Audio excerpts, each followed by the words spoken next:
The scream cut through the diner like shattered glass. It wasn't loud, but it was desperate, thin, and full of fear. A small voice trembling with belief rather than strength said the words that would change everything. "Daddy, please help her." For a single frozen moment, time seemed to stop. Plates hovered midair, conversations died on tongues, and one exhausted father sitting in a cracked vinyl booth felt his entire world snap into focus. He wasn't a hero, wasn't trained for violence, wasn't looking for trouble. He was just a man who had promised his daughter that as long as he breathed, she would never be alone in the dark.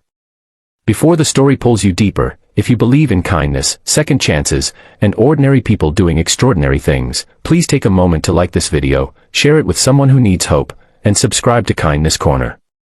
Also, tell us in the comments where you're watching from. Your support helps stories like this reach hearts that need them.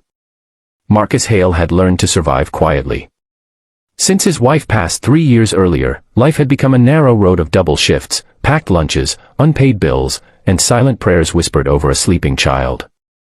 He worked nights as a warehouse loader and mornings as a school bus attendant, his body always tired and his mind always calculating how to stretch one more dollar. That evening, he had brought his 6-year-old daughter Rowan to the old roadside diner because it was the one place where she smiled without asking for anything expensive. The neon lights fascinated her, and the waitress always gave her an extra cherry on her milkshake. For Marcus, it was a rare moment to sit still and breathe. The trouble started quietly, the way most real trouble does. 2 men at the counter had been drinking since before sunset, their laughter sharp and careless. When the young waitress dropped a tray and apologized, one of the men grabbed her wrist too tightly, words slurred but intentions clear. The other laughed, blocking her path. People looked away. Some pretended to scroll on their phones. Others told themselves it wasn't their business. Marcus noticed it all but stayed seated, his instincts wrestling with fear. He had a daughter to think about. He had no safety net if something went wrong. He lowered his eyes, hoping it would pass. It didn't. The waitress tried to pull free, her face flushing with panic. That was when Rowan slid off the booth seat, her small hands gripping her father's arm. She didn't understand power or consequences. She only understood that someone was being hurt.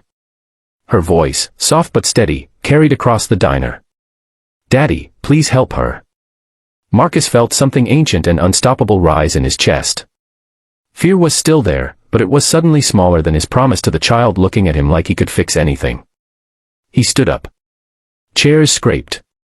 One of the men turned, sneering, and shoved him without warning. Marcus stumbled but didn't fall. The second shove came harder, followed by laughter. What happened next wasn't graceful or cinematic. It was messy, fast, and fueled by adrenaline and instinct. Marcus moved without thinking, blocking a swing, driving his shoulder forward, using the weight of the counter to his advantage. One man slipped, crashing into a stool. The other lunged, only to be caught off balance and driven backward. Within seconds, both men were down, shocked more than injured, the room echoing with gasps instead of music. Marcus didn't feel victorious. He felt terrified. He stepped back, hands shaking, heart pounding, already imagining police lights and courtrooms and his daughter asking why he wasn't home. The manager called the authorities. The waitress cried quietly in the corner. Rowan stood frozen, eyes wide, not scared but confused. When officers arrived, witnesses spoke up, finally finding their voices. Security footage confirmed what happened. Marcus was allowed to leave with a warning and a weight heavier than before pressing on his chest. The night after was sleepless. Marcus replayed every second, wondering if he had ruined the fragile life he'd built. The next morning, he sent Rowan to school with an extra-long hug and went to work expecting the worst.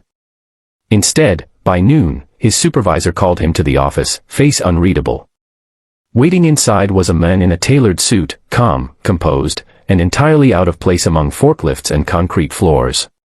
The man introduced himself as Adrian Cross, the chief executive officer of a regional hospitality group that owned the diner.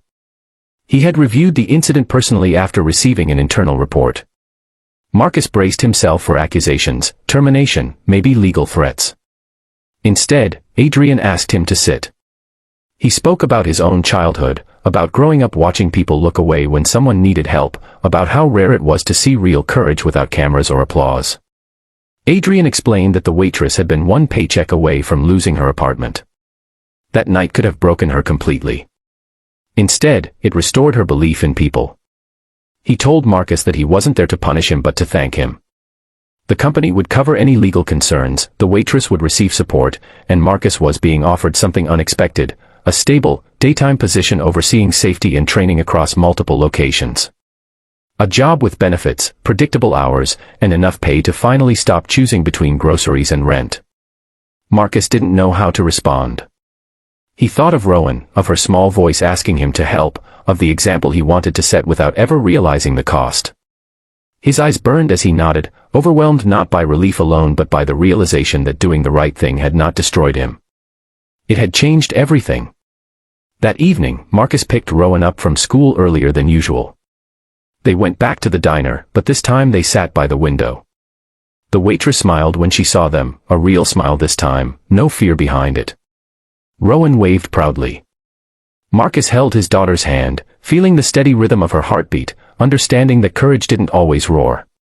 Sometimes it whispered through a child's faith in her father. If this story touched your heart, if it reminded you that small acts of bravery can ripple further than we ever imagine, please like this video, share it with someone who needs hope, and stay connected with Kindness Corner. Your engagement keeps these stories alive. Before the ending, we have one special request. Please comment below with a single word that describes how this story made you feel. Your words matter more than you know. Marcus Hale never became famous. There were no headlines, no viral clips. But in one diner, on one ordinary night, a tired single father chose courage over fear. And because of that choice, lives quietly changed forever.